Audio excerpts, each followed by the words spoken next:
અનુબેન જે ગૃહની અંદર જે માંગણી લઈને આવ્યા છે તેમાં મેં અને આમ આદમી પાર્ટી આ માંગણીમાં સમર્થન પણ જાહેર કર્યું છે, પણ સાથોસાથ આ ગૃહની અંદર અનુબેનને સૂચન પણ આપ્યા છે કે જે બેન આ જે સામાજિક અને ન્યાય વિભાગમાં વર્ષ 2024 અને 25માં આ વિભાગ ખૂબ જ મહત્વનો હોવા છતાં બજેટ ખૂબ જ ઓછું ફાળવવામાં આવ્યું છે અને સામાજિક ન્યાયની સાથોસાથ એક બીજો વિભાગ મહિલા અને બાળ વિકાસ અને આ વિભાગમાં પણ વર્ષ 24 અને 25ની વાત કરીએ તો આમાં પણ ખૂબ જ ઓછું બજેટ ફાળવવામાં આવ્યું છે। સાથોસાથ ગૃહની અંદર આમાં મેં સૂચનો આપ્યું છે કે આજે હું મારા બોટાદ જિલ્લાની વાત કરું તો મારા બોટાદ જિલ્લામાં જે કુલ આંગણવાડીઓ જે છે તેની વાત કરું તો કુલ મારે 569 આંગણવાડીઓ હાલ અત્યારે કાર્યરત છે, જે વિસ્તારની દ્રષ્ટિએ સંખ્યાની દ્રષ્ટિએ ખૂબ જ નહિવત છે। સાથોસાથ 141 આંગણવાડીઓ એવી છે મારા બોટાદ જિલ્લામાં જે ભાડાના મકાનમાં આજે પણ ચાલી રહી છે અને એ જે ભાડાના મકાનો જે છે એ ખૂબ જ જર્જરિત છે, જેમ કે તુરખાની આંગણવાડી હોય દલિત વિસ્તારમાં, એટલે કે જ્યાં જ્યાં પછાત વિસ્તાર છે ત્યાં આ આંગણવાડીઓના મકાનો ભાડાના છે, નહીં કે પાકા મકાન બનાવવામાં આવ્યા છે।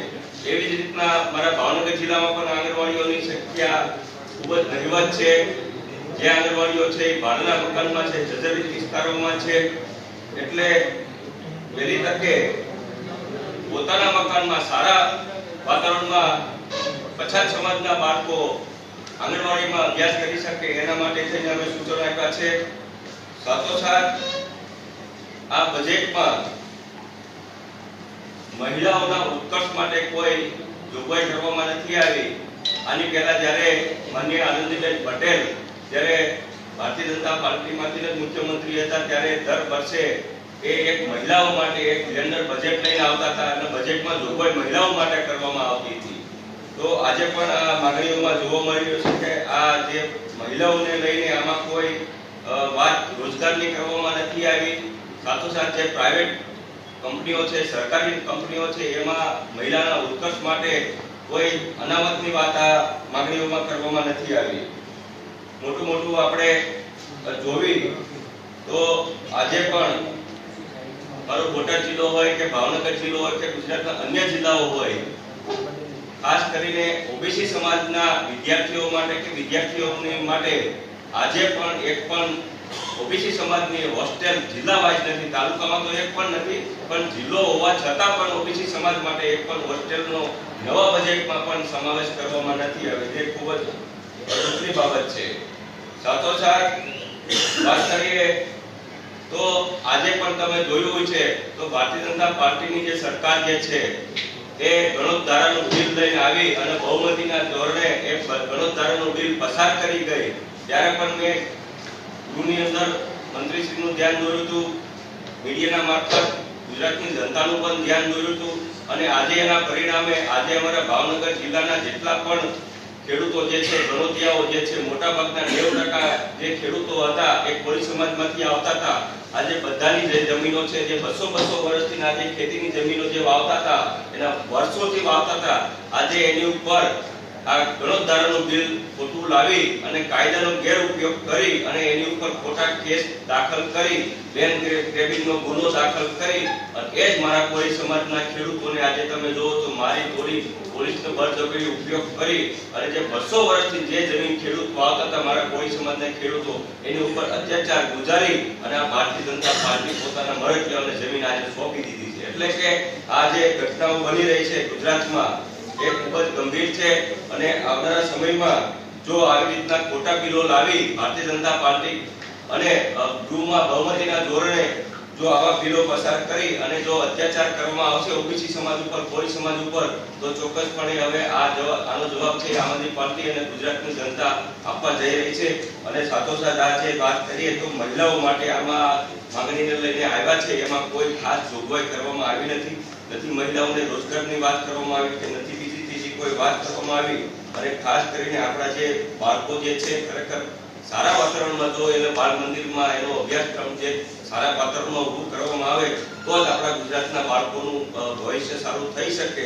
પણ ખરાબ બાળક જો આંગણવાડીમાં એનો ઉછેર કરવામાં આવે, જર્જરિત મકાનમાં જો આપણા બાળકોને ભણાવવામાં આવે તો ચોક્કસપણે એ નાનું ઉંમર જે બાળક છે એને માનસિક અસર ખૂબ થઈ શકે એવું છે. તો આજે પણ આજે ઘણી બધી ગુજરાતની આંગણવાડીઓ જે છે એ ખૂબ જ જર્જરિત છે અને ભાડાના મકાનમાં છે, તેને આમ આદમી પાર્ટી વખોડી રહી છે. આજે ભારત દેશના ઇતિહાસમાં લોકશાહી માટે ખૂબ જ મહત્વનો દિવસ સાબિત થયો છે. આજે માનનીય સુપ્રીમ કોર્ટની બંધારણીય બેન્ચ દ્વારા જે પંજાબના ચંદીગઢ ખાતે જે મેયરની ચૂંટણી યોજાઈ હતી, જેમાં ભારતીય જનતા પાર્ટીના શાસક પક્ષના ભ્રષ્ટ અધિકારી દ્વારા જે આમ આદમી પાર્ટીના અને કોંગ્રેસના કાઉન્સિલરના મત કેન્સલ કરી અને ભારતીય જનતા પાર્ટીનો મેયર ઘોષિત કરવામાં આવ્યો હતો, એનો આજે સુપ્રીમ કોર્ટ દ્વારા ચુકાદો આપવામાં આવી રહ્યો છે. જેમાં સુપ્રીમ કોર્ટની બંધારણીય બેન્ચ દ્વારા 13 સભ્યો આમ આદમી પાર્ટીના અને 7 સભ્યો કોંગ્રેસના એને માન્ય રાખવામાં આવ્યા છે. એટલે કે સુપ્રીમ કોર્ટની બંધારણીય બેન્ચ દ્વારા આ જે ભારતીય જનતા પાર્ટીનો જે મેયર નિમતો બિન બંધારણીય એને રદ કરવામાં આવ્યો છે. એટલે કે આ જે જીત જે છે એ સમગ્ર દેશ માટે અને એક લોકશાહી માટે ખૂબ જ મહત્વની છે. તો આ તકે આજે આમ આદમી પાર્ટી ગુજરાત આ સુપ્રીમ કોર્ટના ચુકાદાને અમે વધાવી રહી છે અને સાથોસાથ આજે ભારત દેશમાં પણ લોકશાહી છે, સર્વોચ્ચ શાસન નથી એવું સુપ્રીમ કોર્ટે આજે સાબિત કરી દીધું છે. તે બદલ સુપ્રીમ કોર્ટનો અને સમગ્ર દેશની જનતાનો આ વિજય થયો છે. તે બદલ અમે આમ આદમી પાર્ટી વતી આભાર માનીએ છીએ. ઘટના બની છે, સુપ્રીમ કોર્ટે બંધારણીય બેન્ચે જે ચુકાદો આપ્યો છે એ ઇતિહાસમાં લખાવવું પડશે. આ દેશના લોકતંત્રને મજબૂતી આપવા માટે જે સુપ્રીમ કોર્ટનો નિર્ણય છે એ દેશના સંવિધાન બાબા સાહેબ ભીમરાવ આંબેડકરે જે આપણે વિશ્વાસ આપ્યો હતો કે આ દેશમાં ન્યાયનું શાસન રહેશે અને ન્યાયનું શાસન એસ્ટેબ્લિશ થયું છે, સ્થાપિત થયું છે. આજ ઇતિહાસમાં પહેલી વાર એવું બન્યું છે તો કોઈ ચુનાવના પરિણામની વિડિયો સુપ્રીમ કોર્ટમાં ચલાવવામાં આવ્યો છે અને ત્યારે જે અધિકારી એક પક્ષથી જોડાયેલા અધિકારી એણે એમાં જે છેડા કર્યા હતા એ વિડિયો આખા દેશને બતાવવામાં આવ્યો છે સુપ્રીમ કોર્ટ. એટલે ખરા અર્થમાં ભારતીય જનતા પાર્ટી માટે એક શરમજનક ઘટના છે કે જે તે લોકતંત્રમાં લોકોને ખરીદ વેચની દુકાન ચાલુ કરી છે. લોકતંત્રમાં ધારાસભ્યો, સાંસદ, હોદ્દેદારો અને પાર્ષદો ખરીદવા માટે મહેનત કરી છે. પૈસા પકડાય, લોકોના હાર્ડ એન્ડ મની જે ટેક્સના પૈસા લોકો ભરે છે ને ભ્રષ્ટાચારથી ભારતીય જનતા પાર્ટી જમા કરે છે અને પછી આવા પાર્ષદો અને ધારાસભ્યો ખરીદે છે, જેના કારણે દેશનું લોકતંત્ર ખતરામાં પડે છે. અને આજનું આ પરિણામ આ દેશના સર્વોચ્ચ ન્યાય વ્યવસ્થાને એસ્ટેબ્લિશ કરે છે, માન આપે છે. લોક આ જીત આમ આદમી પાર્ટી નથી, દેશમાં લોકતંત્રને માનવાવાળા અને ભારતીય સંવિધાનને માનવાવાળા અને બાબા સાહેબ ભીમરાવ આંબેડકર દ્વારા સ્થાપિત દેશના સંવિધાનને માન આપવા માટેની જીત છે. ભારતની જીત છે, લોકતંત્રની જીત છે. જય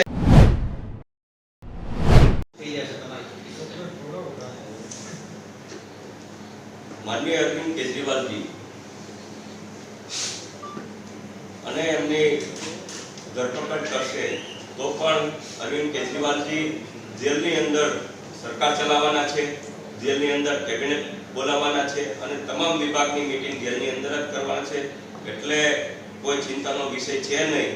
કદાચ ભારતીય જનતા પાર્ટી બોખલાઈ ગઈ છે, એને ડર છે કે અરવિંદ કેજરીવાલને જો જેલમાં નહીં નાખી તો એ લોકસભાની ચૂંટણીમાં ભારતીય જનતા પાર્ટીને ગુજરાતમાં પ્રચાર કરશે. જો થશે તો ગુજરાતમાં પણ આમ આદમી પાર્ટીની સીટો આવશે, ઘણી બધી પંજાબમાં પણ આવશે, દિલ્હીમાં પણ આવશે. એટલે કે લોકસભાની ચૂંટણીને અટકાવવા માટે થઈને અરવિંદ કેજરીવાલને જેલમાં નાખવાનો જે તકતો તૈયાર કરી રહી છે, પણ ચોક્કસપણે ભલે જેલમાં નાખી દે, આમ આદમી પાર્ટીના તમામ કાર્યકર્તાને જેલમાં નાખી દે, તો પણ અમે આમ આદમી પાર્ટી જે છે એ ગુજરાતની જનતા અને દેશની જનતાનો અવાજ હંમેશા ઉઠાવવાના છે અને મજબૂતાઈથી આમ આદમી પાર્ટી લોકસભાની ચૂંટણી ગુજરાતમાં પણ લડવાની છે, દિલ્હીમાં પણ લડવાની છે અને પંજાબમાં પણ લડવાની છે.